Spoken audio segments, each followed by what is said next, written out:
ప్రార్థించుదము. మహోన్నతుడా, మహాగణుడా, పరిశుద్ధుడా, నిత్య నివాసైన మా పరలోకపు తండ్రి, శ్రేష్టమైన ఘనమైన మీ నామమునకు స్తుతులు, స్తోత్రములు, ఘనత, మహిమలు చెల్లిస్తున్నాం. ప్రభువా, వాక్య ప్రకారముడు మేమందరము ఆత్మఫలములతో ఫలించి నిన్ను మహిమపరిచే బిడ్డలుగా వర్ధిల్ల భాగ్యం దయచేయమని ప్రతి ఒక్కరితో మాట్లాడుమని నజరేయుడైన యేసు నామమున ఈ విన్నపములు నీకు సమర్పిస్తూ బతిమాలి వేడుకొనుచున్నాము తండ్రి, ఆమేన్. ప్రభునందు ప్రియమైన వాళ్ళరా, దేవునికి స్తోత్రములు. ప్రభు అయిన యేసుక్రీస్తు నామమున మీకందరికీ నా హృదయపూర్వక వందనాలు చెల్లిస్తున్నాను. ఈ ప్రార్థన టీవీ ద్వారా వాక్యం వినుచున్నటువంటి విశ్వాసులు, భక్తిపరులు, మరి దేవుని నమ్మినటువంటి ప్రతి ఒక్కరికి కూడా నా నిండు కృతజ్ఞతలు, హృదయపూర్వక వందనాలు చెల్లిస్తున్నాం. మనం ఈరోజు ధ్యానం చేసే అంశము, నీతిమంతుడు విశ్వాసం మూలముగా బ్రతుకును. హబక్కూకు గ్రంథము 2వ అధ్యాయము 4వ వచనము చిట్ట చివరి లైన్లో రాయబడి ఉంటుంది. నీతిమంతుడు విశ్వాసం మూలంగా బ్రతుకును అనగా, బతికేది మనం ఎన్ని సంవత్సరాలు బతుకుతామో మనకు తెలియదు.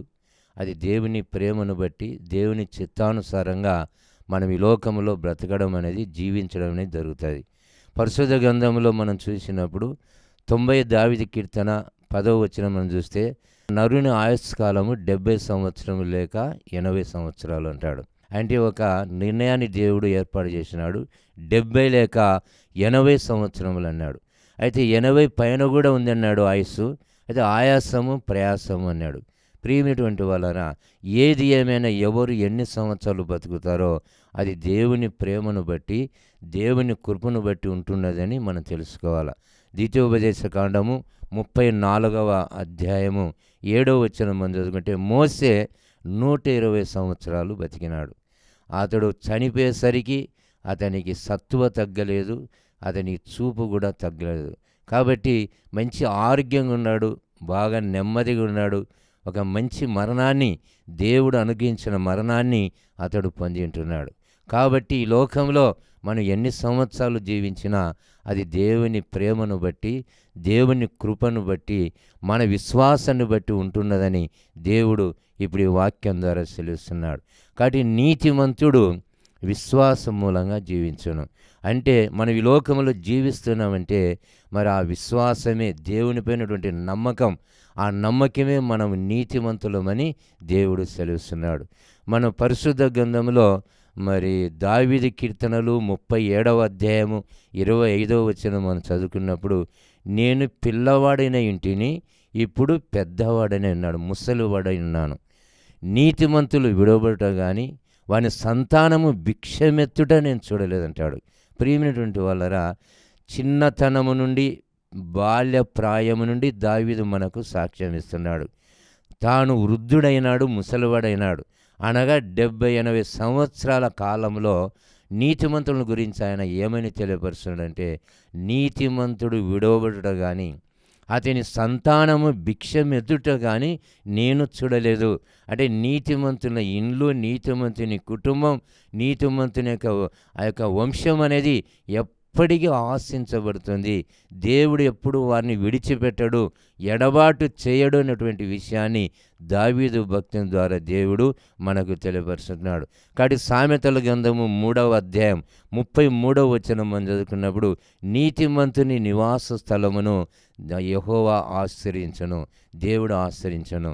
కాబట్టి మనం ఈ లోకంలో నీతిగా ఉన్నామంటే మనం ఏమీ కూడా దిగులు పడొద్దు. మన జీవితానికి కానీ, మన వంశానికి కానీ, మన కుటుంబానికి కానీ ఎలాంటి దిగులు మనకు ఉండకూడదని దేవుడు తన వాక్యం ద్వారా సెలవుస్తున్నాడు.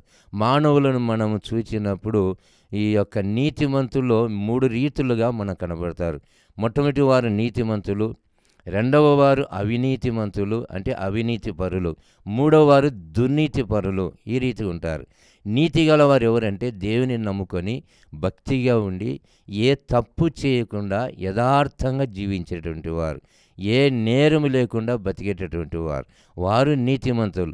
దేవుని నమ్ముకొని, దేవుని విశ్వాసం ఉంచి, దేవుని వాక్య ప్రకారమడి భయము భక్తితో జీవించేవారు, ఏ తప్పు లేకుండా ఏ నేరం లేకుండా వారు బ్రతికేటటువంటి వారు నీతిమంతులు. అవినీతి అంటే నీతి లేనటువంటి వారు, అనగా మోసం చేసేవారు, అనగా కపటము కలిగినటువంటి వారు, అనగా వాళ్ళు చెప్పేది ఒకటి చేసేది ఒకటి. వాళ్ళు చెప్పినటువంటి మాటలకు చేసే కార్యాలకు ఏ సంబంధం ఉండదు. మనం ఈలోక సంబంధంగా చూస్తే తేనె పూసిన కత్తి లాంటి వారని తెలుసుకోవచ్చు. అనగా ఆ తేనెకు, ఆ యొక్క కత్తికి తేనె పూసింటారు, అది చూచినప్పుడు బాగా కనపడుతుంది, నోట్లో పెట్టుకున్నప్పుడు తీపి కనపడుతుంది, కానీ కొద్దిసేపటికే ఆ నాలుక కోసుకుంటుంది. ఎందుకంటే పైకి మాత్రమే తేనె ఉంది, తీపిగా ఉంది, లోపల ఒక కత్తి ఉంది. అటువంటి వారు అవినీతి పరులు, క్రమము లేనటువంటి వారు, మోసము చేసేటువంటి వారు, అటువంటి వారు అవినీతి పరులని మనం తెలుసుకోవాలి. దుర్నీతి పరులు అంటుంటాం. దుర్నీతి పరులు ఎవరంటే మేలుకు కీడు చేసేవారు, అనగా మనం ఎంత మేలు చేసినా మనకు కీడే చేస్తారు, అనగా ద్రోహం చేస్తారు, నమ్మక ద్రోహులు అనమాట వాళ్ళు. అనగా దుర్నీతి అంటే దురాశ పరులు ఈ లోక సంబంధంగా. ఈ రీతిగా మనుషులను 3 రీతులుగా మనం చూడవచ్చు.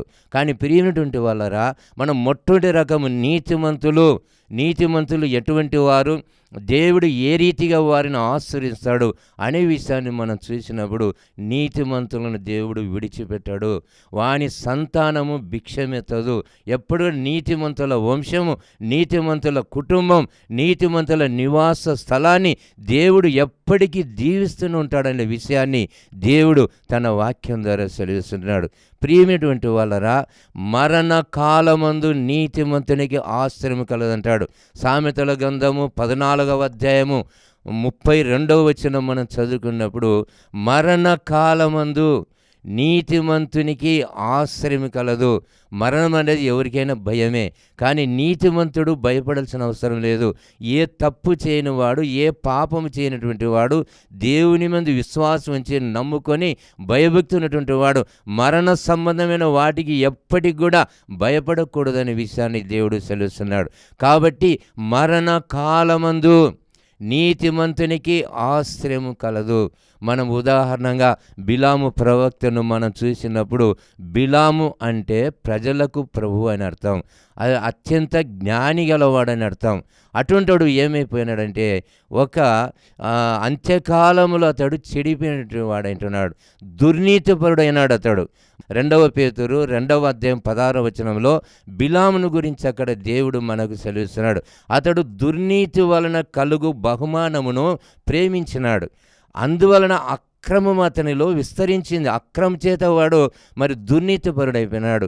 మరి నోరు లేనటువంటి ఒక గార్ధము ద్వారా, ఆ గార్ధం అనగా గాడిదకు దేవుడు మానవ స్వరం ఇచ్చి అతనిలో ఉన్నటువంటి వెరితనాన్ని, ఒక ప్రవక్త అయినప్పటికీ అతనిలో వెరితనాన్ని దేవుడు గద్దించినాడు. ప్రియమైనటువంటి వాళ్ళరా, బిలాం అంటే ఎటువంటి వాడు, చాలా బాగా గొప్పవంతుడు, బాగా దేవుని ద్వారా ఆశీర్వాదం పొందినటువంటి వాడు. చివరి అంత్యకాలంలో ఏం చేశాడంటే, దుర్నీతి వలన అతడు పాడైపోతున్నాడు, దేవుని ఆశీర్వాదాన్ని పోగొట్టుకుంటున్నాడు. మన సంఖ్యాకాండము 22వ అధ్యాయం 6వ వచనం మనం చదువుకున్నప్పుడు, బిలాముకి దేవుడిచ్చినటువంటి ధన్యత, దేవుడిచ్చేటి వరం ఏ రీతి ఉన్నది మనం ఆలోచన చేస్తే, అతడు ఎవరిని ఆశీర్వదిస్తే వారు ఆశించబడతారు, ఎవరిని శపిస్తాడో వారు శపించబడతారు. అలాంటి అతని దగ్గరికి ఒక వర్తమానాన్ని పంపినాడు మోయాబీయుల రాజు బాలాకు రాజు. ఏమనంటే, ఈ బిలాముకున్నటువంటి వరాన్ని చూసినాడు. ఈ బిలాము ఏం చేయాలంటే ఇశ్రాయేలులను శపించాలా, దేవుని ప్రజలను శపించాలా.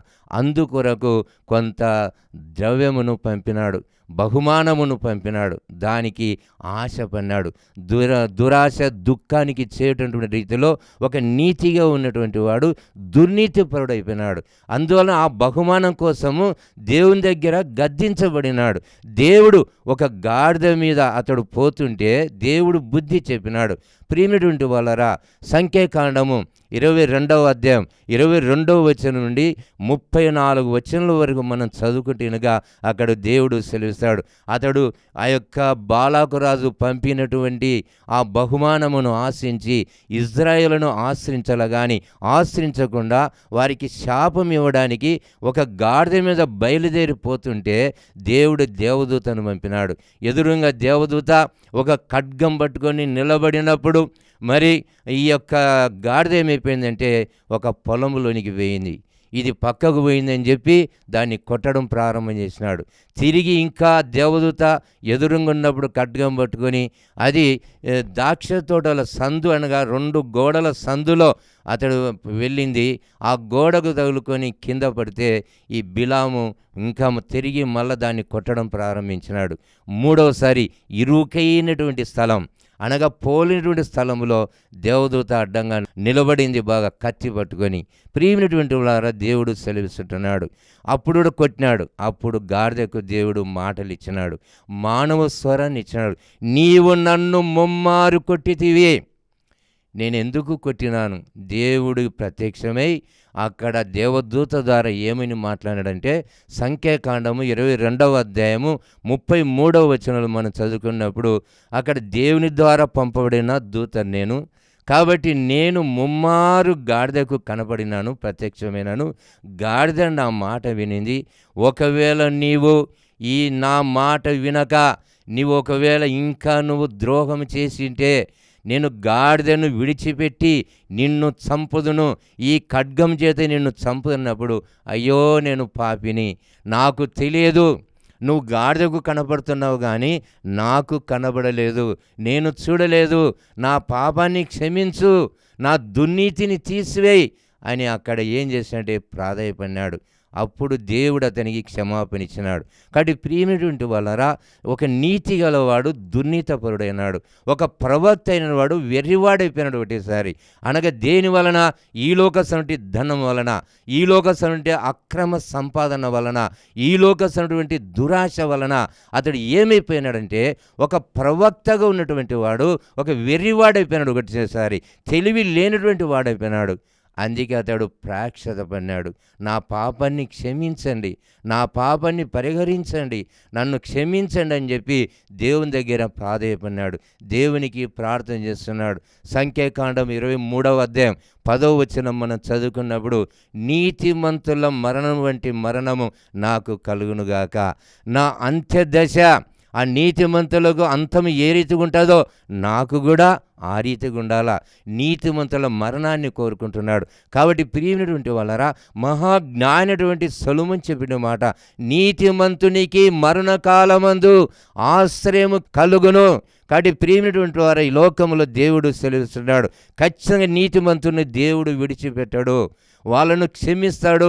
వారు పాపాలను ఒప్పుకోవాలా, ఏదైనా తెలిసి చేసినా తెలియక చేసినా వాళ్ళున్న దుర్నీతిని అవినీతిని తీసేసుకొని వారి పాపాలు వారు ఒప్పుకుంటే దేవుడు క్షమించి నీతిమంతులకు ఆశ్రయాన్ని ఇస్తాడనే విషయాన్ని దేవుడు సెలవిస్తున్నాడు. దావీదు కీర్తనలు 9వ అధ్యాయం 17వ వచనం మనం చదువుకున్నప్పుడు అక్కడ దుష్టులను దేవుణ్ణి మరచు జనులందరూ పాతాళములోనికి దిగిపోదురు. కాబట్టి దుష్టత్వము, దుర్నీతి, అవినీతి ఇవన్నీ మనలో ఉన్నాయా? మనమే పరీక్ష చేసుకోవాలా. మనకు మరణకాలమందు నీతిగా ఉన్నట్లయితే బతికిన కాలమంతా దేవుడు దీవిస్తాడు. మరణకాలంలో కూడా, మరణ సందర్భములు కూడా నీతిమంతులను దేవుడు ఎప్పుడు కూడా విడిచిపెట్టాడు. అలాంటి ఆశ్రయాన్ని దేవుడు మనకిస్తాడని దేవుడు తన వాక్యం ద్వారా సెలవిస్తున్నాడు. రెండవ వ్యక్తిని మనం చూసినప్పుడు మరణకాలం ముందు దేవుడు ఏ రీతిగా అతనికి ఆశ్రయం ఇచ్చినాడంటే స్టెఫెన్ను మనం చూడగలం. స్టెఫెన్ అనగా కిరీటం అని అర్థం. అనగా దేవుని కొరకు మొట్టమొదట హతసాక్షి చేయనటువంటి వాడు. అపోస్తుల కార్యములు 7వ అధ్యాయము 54వ వచనం నుండి ఆ యొక్క అధ్యాయం చివరి వరకు మనం చదువుకుంటుండగా స్టెఫెనుకు కలిగిన దర్శనం అక్కడ కనపడుతుంది.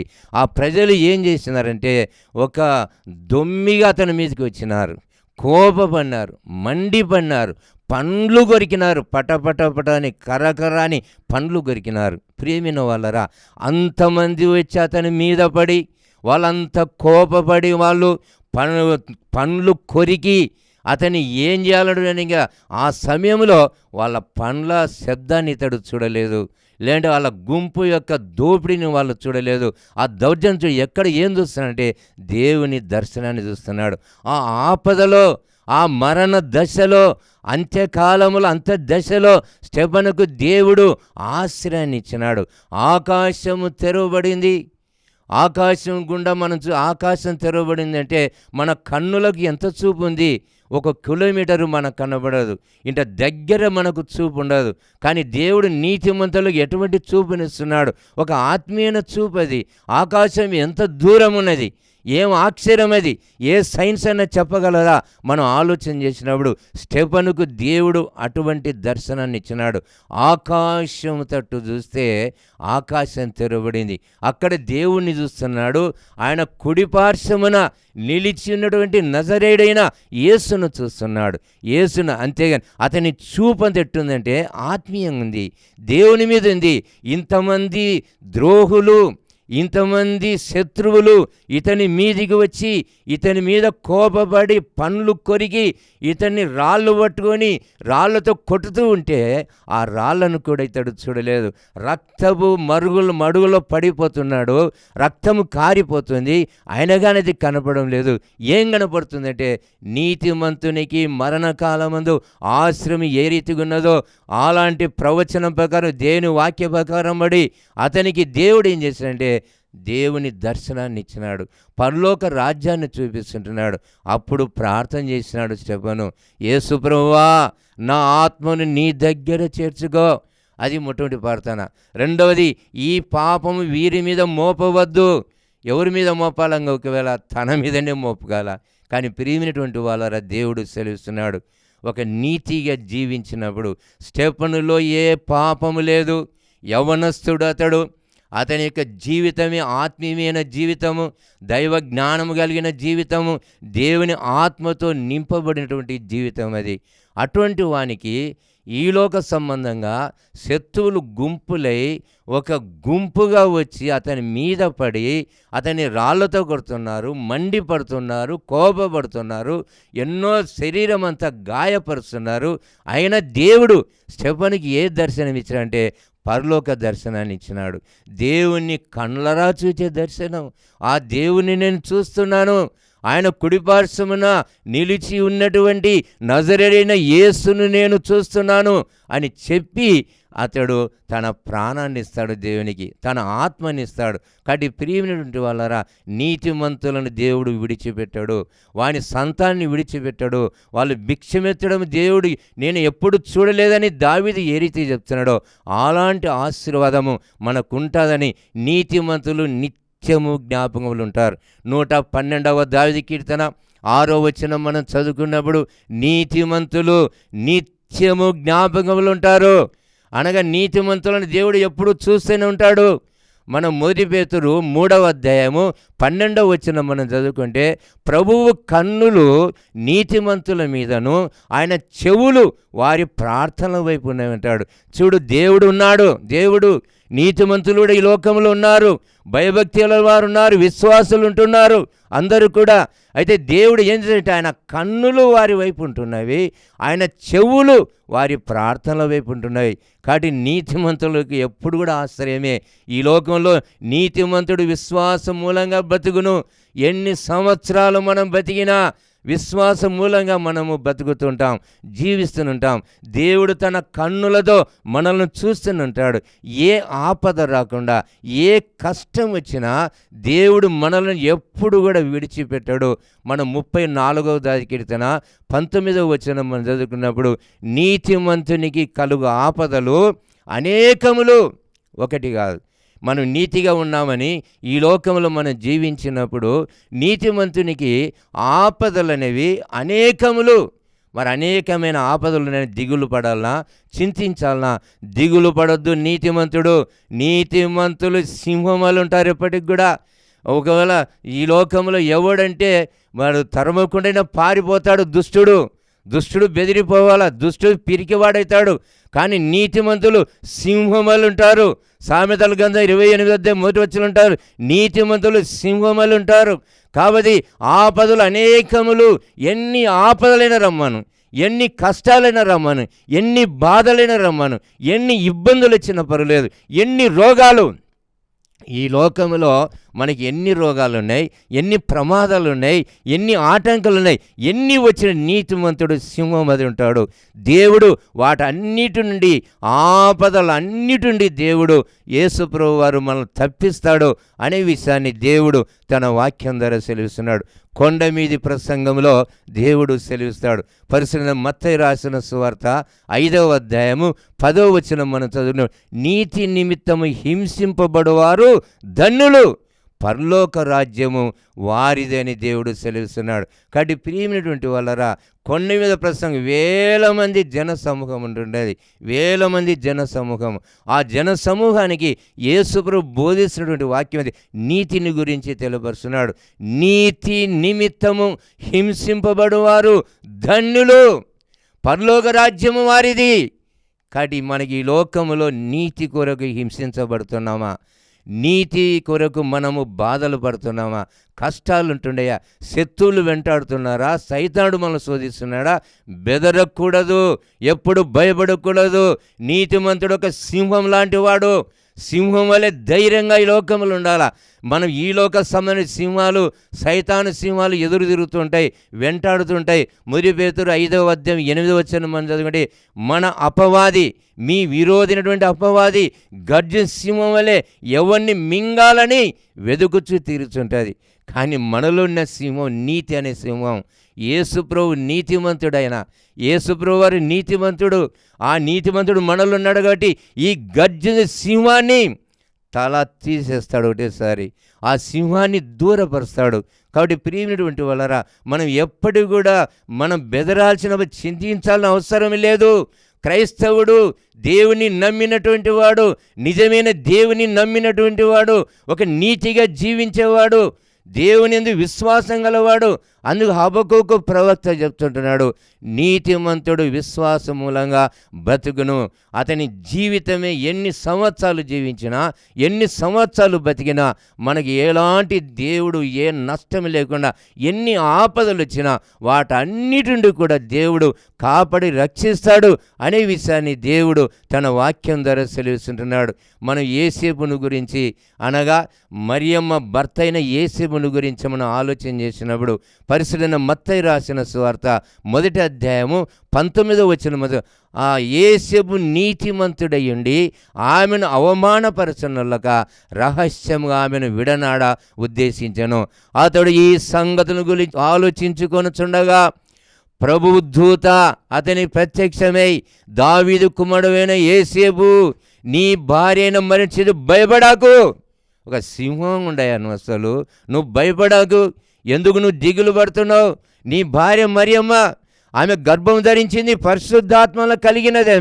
ఆమె గర్భం ధరించింది, దేవుడు పుడుతున్నాడు ఈ లోకంలో, పరిశుద్ధుడు జన్మిస్తున్నాడు, పరిశుద్ధుడు సర్వోన్నత శక్తి ఆమెను కమ్ముకున్నది. కాబట్టి నువ్వు ఒక సింహముగా ఉండు, నువ్వు భయపడాకు అని చెప్పినప్పుడు నీతిమంతుడు కాబట్టి ఆ మరియమ్మను అవమానపరచలేదు, మరియమ్మకి ఎలాంటి ఇబ్బంది కలిగించలేదు, ప్రేమించినాడు. రక్షకుడికి తండ్రిగా ఈ లోకంలో ఆశీర్వాదాన్ని యేసేపు, ఎందుకనగా అతనిలో ఉన్నటువంటి నీతిని బట్టి. కాబట్టి జక్కరియా ఎలిజబెతులు కూడా లూకా సువార్త 1వ అధ్యాయం 5 నుంచి 7 వచనం అనుకుంటే, జక్కరియా ఎలిజబెత్ ఇద్దరు నీతిమంతులు. వాళ్ళు వృద్ధాపములో వారికి సంతానం కలిగింది. చూడు, ఆయన దేవదూత కనబడి దేవాలయంలో ధూపం వేస్తున్నటువంటి సమయంలో ఈ యొక్క జకర్యాకు దేవుని దూత కనబడి, నీకు ఒక కుమారుడు జన్మిస్తాడన్నప్పుడు, నేను ముసలివాడను, నాకు ఏ రీతిగా సంతానం కలుగుతుంది అని తనను గురించి చెప్పి, తర్వాత తన భార్య, నా భార్య ఎలిజబెత్ కూడా బహుకాలము గడిచిన వృద్ధురాలు, ముసలివాడు, ఏ రీతి మాకు కలుగుతుంది. కానీ నీతిమంతుని కుటుంబాన్ని దేవుడు దీవించినాడు. వృద్ధాపములో కూడా దేవుడు ఒక కుమార్ని ఇచ్చినాడు. వృద్ధాపములో ఎలిజబెత్ అవమానాన్ని దేవుడు తీసివేసినాడు. వృద్ధాపంలో కుమార్నిచ్చి ఒక తల్లిగా దేవుడు ఎలిజబెత్తుని దేవుడు దీవించినాడు. ఎందుకనగా భార్య భర్తలు ఇద్దరు నీతిమంతులుగా ఉన్నారు. ఉన్నారు కాబట్టి ప్రియమైనటువంటి వాళ్ళరా, ఈ లోకములో నీతిమంతునికి మరణకాలమందు ఆశ్రయం కలదు. నీతిమంతుడు విశ్వాసం మూలంగా బతుకుతాడు. నీతిమంతుని దేవుడు ఎప్పుడు కూడా విడిచిపెట్టడు. ఆయన నిన్ను విడువను, ఎడబాయను. నిబ్బరం కలిగి ధైర్యంగా ఉండు. నీవు నడుచు మార్గమంతటిలో నీ దేవుడైన యెహోవా నీకు తోడుగా ఉంటాడని అక్కడ యెహోషువ ద్వారా కూడా దేవుడు సెలవిస్తున్నాడు. కాబట్టి ప్రియమైనటువంటి వాళ్ళరా, మనం ఆరాధించే దేవుడు, మనం ప్రార్థించే దేవుడు నిజమైనటువంటి దేవుడు యేసు ప్రభువారు. ఆయన మనల్ని ఎప్పుడు విడిచిపెట్టేటువంటి దేవుడు. సదాకాలము నేను మీతో కూడా ఉంటానంటాడు. ఆయన పునరుత్థాన తర్వాత పరిశుద్ధ మత్తయి రాసిన సువార్త 28వ అధ్యాయం చివరి వచనాలు మనం చదువుకున్నప్పుడు తన సర్వాధికారాన్ని తెలియపరుస్తాడు. సదాకాలం నేను మీతో కూడా ఉంటాను, కాబట్టి మీరు దిగులు పడవద్దు, భయపడవద్దని అక్కడ శిష్యులకు యేసు ప్రభువారు బోధించినాడు. ఈనాడు వాక్యం ద్వారా మనందరి కూడా దేవుడు బోధిస్తున్నాడు, మనందరికి కూడా తెలియపరుస్తున్నాడు. మనము భయపడకూడదు, చింతించకూడదు. ఎప్పటికి కూడా ఒక నీతిని మనం కలిగి ఉండాలా, నీతిని అనుసరించే మనం జీవించాలా. మన దేవుడు మనల్ని చూసినప్పుడు మనలో నీతి ఉన్నదా లేదా అని మనము పరీక్ష చేసుకోవాలా. నీతిమంతుడైతేనే భవిష్యత్తు బాగుంటుంది, నీతిమంతుడైతేనే పరలోక రాజ్యంలో మనం చేరగలం. దావీదు కీర్తనలు 15వ దావీదు కీర్తన మొదటి 2 వచనాలు చదువుకుంటే, యెహోవా నీ గుడారములో అతిథిగా ఉండదగిన వాడెవడు అని ఆ ప్రశ్న, ఎవడు ఈ పరిశుద్ధ ఎక్కదగిన వాడెవడు? నీ గుడారములో ఎవరు చేరేది? ఈ పరిస్థలం మీదకి ఎవరు ఎక్కగలడు అన్నప్పుడు, నీతిని అనుసరించుచు హృదయపూర్వకముగా నిజము పలుకువాడే, అనగా దేవుని పర్వతము, దేవుని గుడారములో, దేవుని సన్నిధిలో మనం ఉండాలంటే మనలో మొట్టమొదట నీతి ఉండాలి. నీతి లేదనుకో ఆయన గుడారములో ప్రవేశించలేం, ఆయన దేవాలయంలో మనం ప్రవేశించలేం. అందుకు దేవుడు అంటున్నాడు, నీతిని అనుసరించుచు హృదయపూర్వకముగా నిజము పలుకువాడే దేవుని గుడారములో చేరగలడు. కాబట్టి ప్రియమైనటువంటి వాళ్ళరా, పరిశుద్ధ గ్రంథంలో నీతిమంతుల గురించి ఎన్ని ఆశీర్వాదాలు ఉన్నాయి. నీతిమంతులు ఏ రీతిగా దేవుడు కాపాడుతున్నాడు. కొండ మీద ప్రసంగంలో ఇంకా యేసు ప్రభు ఏమంటాడంటే, పరిశుద్ధ మత్తయి రాసిన సువార్త 6వ అధ్యాయము మనం లాస్ట్ 2 వచనాలు మనం చదువుకుంటే, మొట్టమొదటి ఆయన రాజ్యమును నీతిని మీరు వెదకండి. మీరు వెదకవలసింది దేన్ని? దేవుని రాజ్యాన్ని, దేవుణ్ణి వెదకండి, మీరు నీతిగల దేవుణ్ణి. కాబట్టి అప్పుడు మీకు అన్నీ అనుగ్రహింపడును. అల్ప విశ్వాసులారా, మీరెందుకు సందేహపడతారు? ఎందుకు దిగులు పడతారు? ఏమి కట్టుకుందుమా అని వస్త్రాల గురించి, ఏమి ధరించుకుందుమా వస్త్రాల గురించి, ఏమి ధరించడం యొక్క సొమ్ములను గురించి, లోకంలో ఏమి తిందుమా ప్రాణం గురించి, ఆహారం గురించి చింతించొద్దు. ఇవన్నీ మీకు ఇవ్వాలని మీ తండ్రికి తెలుసు. మీరు అడవి గడ్డిని చూడండి, పువ్వులను చూడండి, మీరు వాటిని దేవుడు ఏ రీతిగా పోషిస్తున్నాడు. కాబట్టి ప్రియమైనటువంటి వాళ్ళరా, దేవుడు మీరు చింతించొద్దు, బాధపడొద్దు. మీరు విశ్వాసంతో ఉండండి, నీతిగా ఉండండి, దేవుడు అన్ని అనుగ్రహిస్తాడు. మొదట ఆయన రాజ్యమును, ఆయన నీతిని వెదకండి. ఇంకా మనకు యేసు శిలువ మరణ శ్రమలను జ్ఞాపం చేసుకుంటే ఆయన తీర్పు తీరుస్తాడు. ఇంకా ఆ యొక్క పిలాతు, మత్తయి సువార్త 27వ అధ్యాయం 19వ వచనం మనం చదువుకుంటే, ఆయన న్యాయపీఠం మీద కూర్చున్నప్పుడు అక్కడ పిలాతు భార్య వర్తమానం పంపుతుంది, ఆయన జోలికి పోవద్దు. ఎవరి జోలికి? నీతిమంతుని జోలికి పోవద్దు. ఆ నీతిమంతుడు ఎవరు? అక్కడ యేసు ప్రభువు వారు. ఆ యేసు దగ్గర జోలికి పోవద్దు, నువ్వు ఆయనకు అన్యాయమైన తీర్పు తీర్చవద్దు అని భార్య వర్తమానం చెప్పింది. అయినా అతడు భార్య మాట వినకుండా, యేసు ప్రభువు ఏ నేరము లేదు, ఏ తప్పు తెలిసినప్పటికీ అన్యాయమైన తీర్పు తీర్చినాడు. అందుకే చేతులు కడుక్కున్నాడు. ప్రియమైనటువంటి వాళ్ళ దేవుడు సెలవిస్తున్నాడు, నీతిమంతుడు ఎప్పుడూ బాగా బతుకుతాడు, విశ్వాసంతో బతుకుతాడు బాగా. నీతిమంతుని దేవుడు ఎప్పుడు విడిచిపెట్టాడు, వారి కుటుంబాన్ని విడిచిపెట్టాడు దేవుడు. ఈ లోకముల ఆశీర్వాదాలే, ఈ లోకం మీద పరలోక రాజ్యములు కూడా నీతిమంతులదే, నీతిమంతు దేవుని రాజ్యము కూడా. కాబట్టి యేసును నమ్ముకుందాం, ఆయన విశ్వాసం ఉంచుదాం, ఆయన ప్రార్థన చేస్తాం, నీతిగా బతుకుదాం, సింహమలై లోకంలో జీవిస్తాం. దేవుడు గొప్పగా దీవించి తన బిడ్డలుగా వర్ధిల్లింపేస్తాడు. ప్రార్థించుదాము.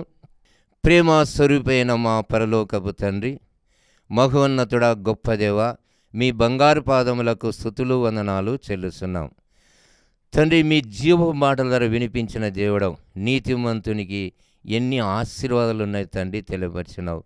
నీతిమంతుని విడిచిపెట్టని దేవుడవును. వారికి మరణకాలం కూడా ఆశ్రయం ఉన్నది. వారి ఇండ్లు, వారి వంశము, వారి నివాస స్థలం అంతటి దీవించే దేవుడవును.